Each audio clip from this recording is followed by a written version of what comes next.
problem is that we're not Blacks telling here in the this story. city have made a significant contribution. In life than we ever have.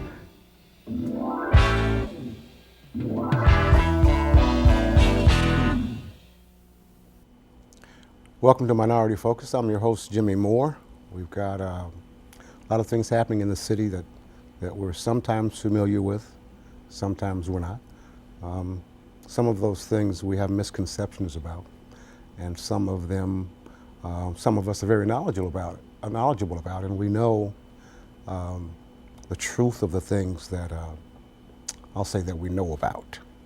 We've been talking to a number of people about a situation, or an organization rather, here in Paducah called Crossroads, that deals with people who've been incarcerated and who become not incarcerated, and things that are done to prevent them from having to go into a situation where they're forever on probation or on paper.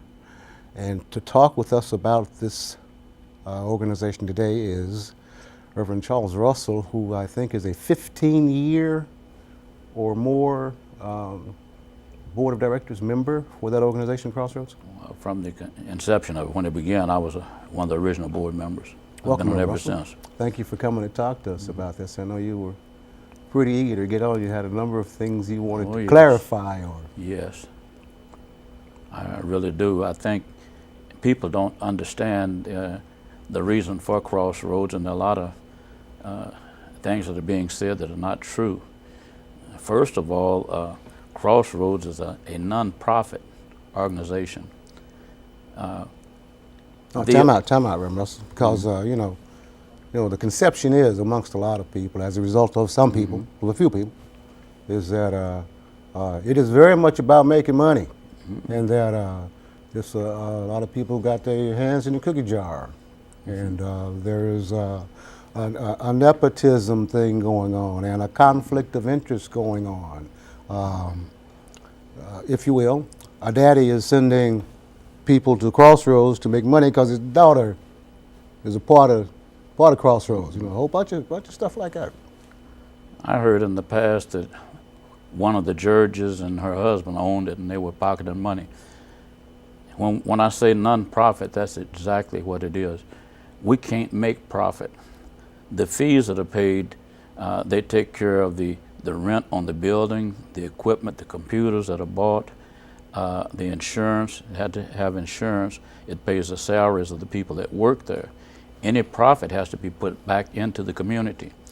In the first year when it was working really good, I was the vice chairman, and we gave $15,000 to the Oscar Cross Boys and Girls Club. However, since then, the judges became kind of merciful, and they wasn't enforcing it like I think it should have been enforced. And when people did not pay their fees and did not do what they were supposed to do, understand, Crossroads is a monitoring organization.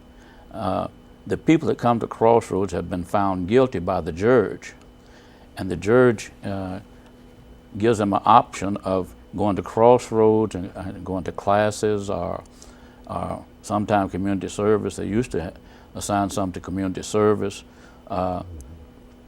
And Crossroads monitors their behavior and their compliance. They check up, make sure that they're doing the community service. If they've been charged with no vehicle insurance, they make sure that they get insurance, and every month they have to come and show proof of insurance. Because see, you can get insurance, and then if you show proof, you can go and cancel it out. Exactly. And you would be amazed at the people that are driving on our streets without insurance. Suppose somebody runs into a breadwinner and kills him, and they have no insurance. What happens to that family? There's this misconception, which I'm not sure, that it borders of or smacks of a catch-22 or something like that. Again, alluding to money and stuff. And the conception is, you do a crime, you go to court for it, you pay fees for going to court. Period. Court fees. If you're smart and get an attorney, then you're going to have to pay an attorney too. If there's restitution that needs to be made, you're going to have to make restitution. After you get out of jail, when you can work.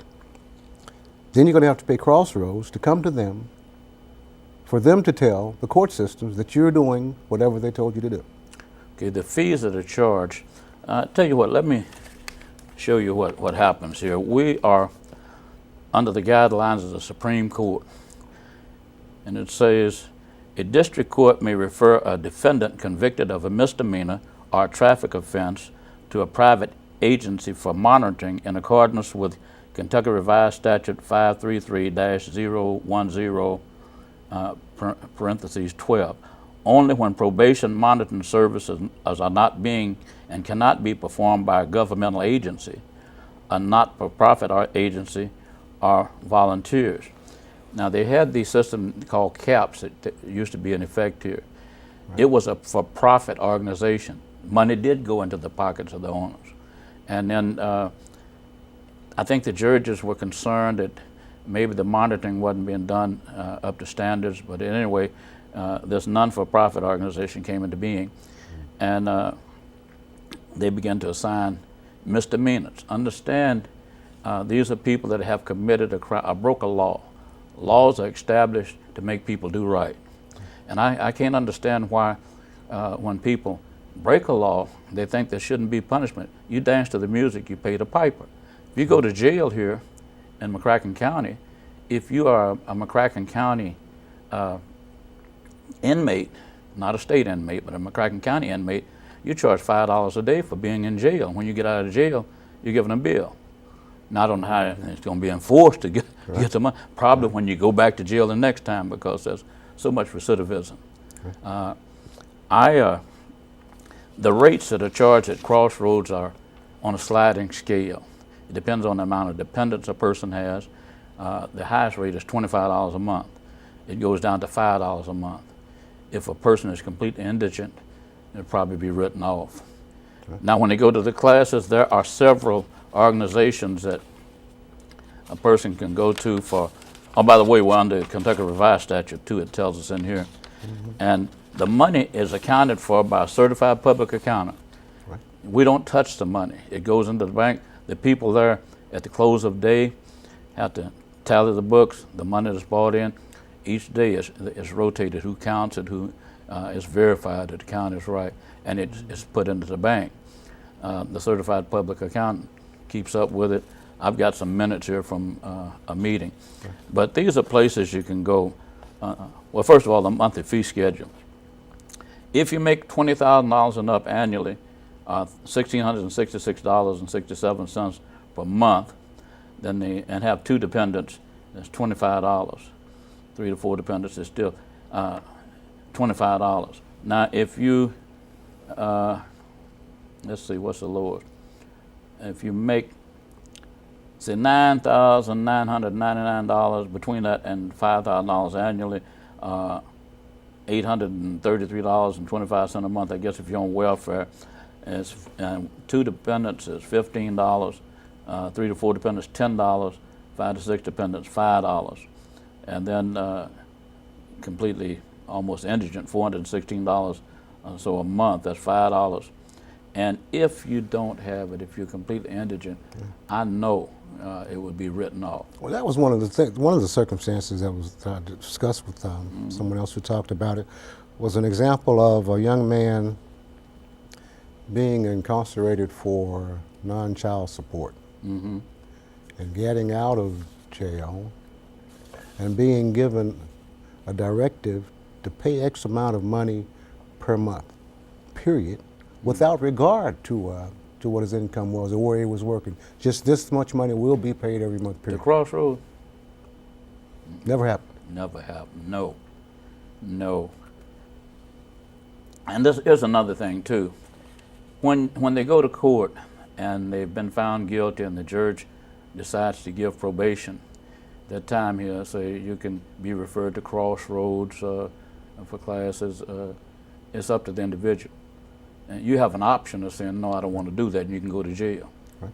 You know, preferably, you know, if it was me and I had gotten in trouble and had a job and was offered the opportunity to go to Crossroads so I could keep my job, right, I would take it.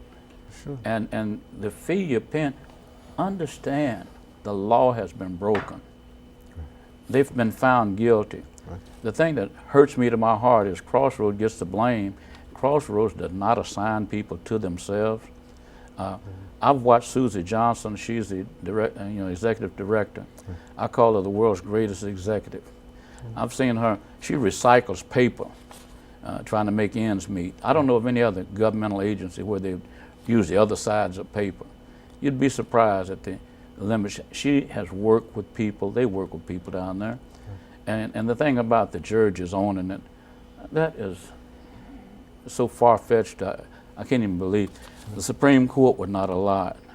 You know, there are, like for drug screens, now you have an opportunity to go to Crossroads. You're going to have to go to classes, and there's a, I guess you'd call it a no-notice drug screen as possible. Right. They're told when they come there, you got to keep $40 set aside somewhere, because if you get called for it, you have to pay it. The fees, you got to pay it yourself, but understand, there again, if you wasn't guilty, you wouldn't be in the situation in the first place. Right. If I go to jail for breaking the law, it's my fault, and I've got to pay it one way or the other. Right. Now, it's just like a comedian used to say that when they go coon hunting, and the dogs tree a coon up in the tree, and the guy goes up and shakes him out. That coon has the option of whipping all them dogs or going and climbing up another tree. Right. You have the option of going to jail, right, or you can go to Crossroads and keep your job and be with your family. You're out, you're free to go to work or do whatever it is you want to do. In jail, you're locked up, and unless you get Class D, where you come out and work, right, you're locked up. What situations determine who gets Crossroads and who doesn't? The judge. I mean, it's strictly purely up to on the judge. judge. Strictly up to the judges. That's kind of, he's a judge. I mean, I know they can do whatever they want to do, but I mean, how? There's got to be some kind of discrimination done. I don't mean in a negative sense, but why shouldn't that opportunity be afforded? I think it depends on the crime, now, Jim. It depends on what the misdemeanor crime is. Of course. Of course. And the judges, is in their, well, they have the law knowledge. They know, whether this crime is say 30 days or 60 days. One of the things that bothers me, Crossroads, they'll send them a couple of letters before they turn it back into the judge for them to be violated. It's as simple as you stole nickel candy bars, so you get Crossroads. You robbed a bank, so you're going up the creek. It depends on the severity of it. See, now these are all misdemeanors, right, misdemeanor crimes. And all felonies, that's a different ball game altogether. That goes upstairs. Right. But Crossroads is strictly there for misdemeanor crimes, and some of them are pretty bad. I can't call names, but I know one young lady that bad checks, $5,000 worth of bad checks. I mean, and that wasn't the first time, you see. And you can't make me believe that people don't know they don't have that kind of money in the bank. And when you shoplift, you're breaking the law. Exactly. You're stealing. Exactly. And for instance, when somebody broke into my truck and ripped the dash out and stole, they broke into my truck. And if I'd had a shotgun and been at home, I'd probably be down there. I'd use birdshot. I'm telling you. What I'm saying is, people work. The business they're there to make money. They hire people to work. They've got to pay their salaries. Then someone comes in off the street. There's a philosophy out there that, look, if I don't have a job and I can't, I don't have the money to get it, somebody got something I want, I'll take it. Well, that's wrong. And we can't. That's why the laws were instituted in the first place. Exactly. And Crossroads is simply there. Once the judge says, okay, this person is deserving of probation, if you could put them on probation on an honor system and think they'd do it, then it'd be okay. But you can't. I know you've got plenty of evidence there, documentation that shows that the organization is legitimate, isn't a ripoff and all of that. But to what do you attribute this misconception that people have about what it's about? Have you ever heard people say that when somebody breaks the law, have you ever seen a guilty person? Most times. And one thing, generation of poverty. People that live in a poverty level, there's a thought that since I'm poor and I can't, I've got to do whatever I got to do to provide for myself and for my family. But there are agencies out there that help people that are in that situation. You don't have to break the law. Look, I grew up in this city. When I went in the Air Force in 1956, we didn't even have electric lights at my house. I'd never had electricity. Had a well to draw water right on the street I'm living on right now. But I didn't come out a criminal. I didn't steal. And you don't have to, and it bothers me that when people break the law, they think they shouldn't be punished for it. Well, now they're going to make me pay, or they're being mean to me. I don't have the money. The ones that are not paying their fees right now, that are on the street, 9 out of 10 of them on Friday night or something, they'll go out and party, and they don't have a problem, Now some of them have to struggle. I know there's some single parents that have it hard, What is this? What is it? To me, this says the criminal justice system is burdened in that they have criminals to deal with, where there's the probation officers, from the judge through probationers officers, for people entering into the system and starting steps to get out of it.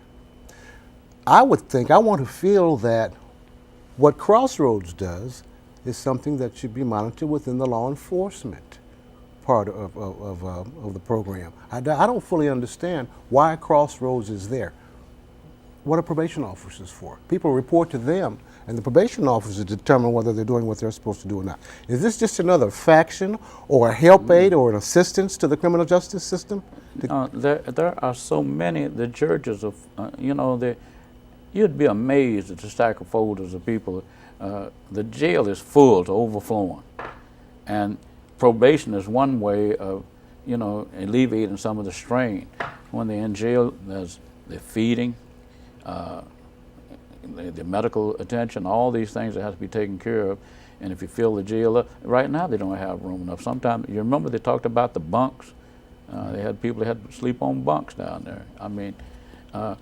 So they've broken the law, and the law requires that justice be meted out, and justice requires a payment. You got to pay for your crimes.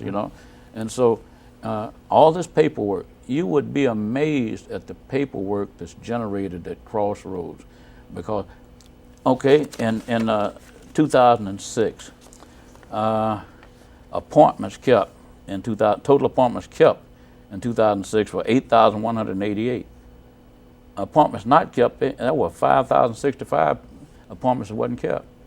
See, total compliant clients for the year was 1,073. Those are ones that complied. You can tell from the fact that 5,000 and some didn't make appointments. Exactly. There are a lot of people out there breaking the law. Some of them, it depends on which one. Some are simple things like traffic offenses, no insurance. That's a biggie there. Would you say that if, speeding? Just listen to those stats. I'm thinking in terms of, say, if each person came and paid a mandatory $5, that's a lot of money. That's a lot of money. If you had 10,000 people in the program and only 5 people came, and therefore the organization only received $25 for any given period, quarter, or whatever, how would it affect what they do? We were down to a point at one time, and I'm not going to say when, but it was within the last year, where we had enough funds in the bank to operate a week if people didn't pay their fees. If nobody else paid their fees, we'd had to shut down. Right. And then what would happen? The people that are probably putting you in jeopardy or me in jeopardy by their criminal acts would not be, would not be monitored. Wouldn't nobody know whether they were doing what they're supposed to do or not. Right.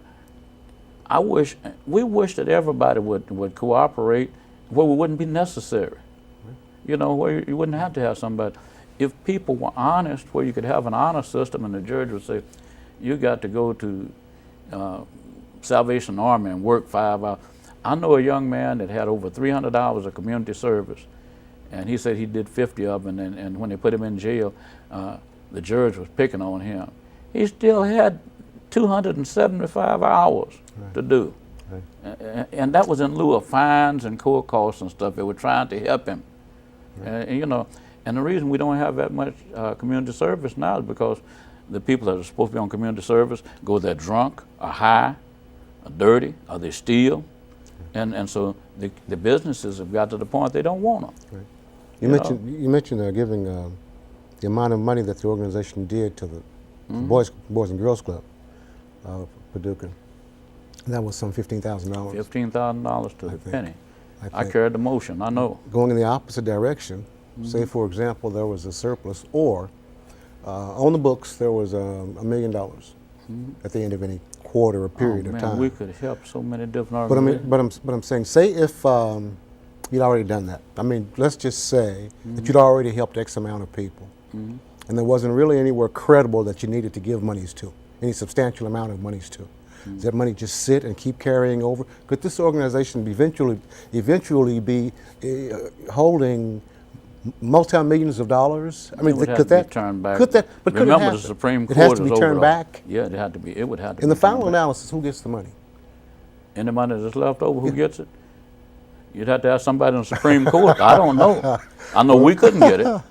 We could. Yeah, I understand. All the board members are volunteers. I wasn't insinuating that. No, but what I'm saying, and the people that work there draw salaries. Right. Susie was a juvenile officer for years. She retired, and she's the executive director of it. If you know my reputation, you know I wouldn't be involved in anything that's illegal or wrong. Yes, I stand for what's right. Yes, sir. I stand on my reputation. Yes, sir. I got on the board when they asked me, and I saw what it was all about. I said, I want to be on the board to be a representative of my people, because I'm the only one. And if you know me, I've spent more time some months at the courthouse than I did at the church house. I've worked with young people. I'm an advocate for them, and there's no way I would stand there and sit there and let something illegal be done and taking advantage of the people that are clients of Crossroads. And I've seen them people down there. Some of my own people went threatening.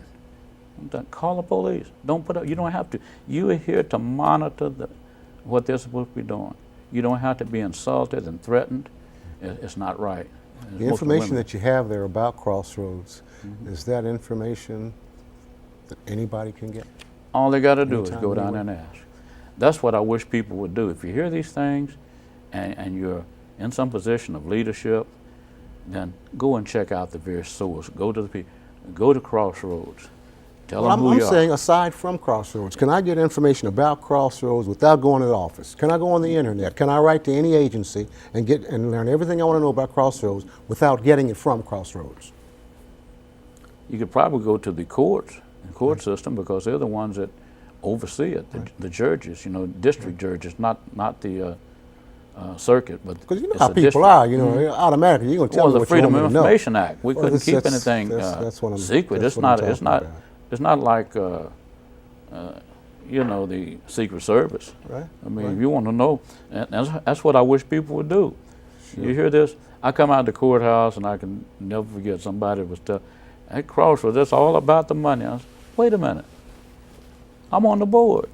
Could this negative have come from whatever this CAPS was? You said that was kind of Is it like the attitude people have about CAPS? Has that carried over? I think even more so. Crossroads? Because they heard that Crossroads was a private, it's private, but it's a private non-profit organization, not just a private organization. CAPS was, as I said, it was for profit.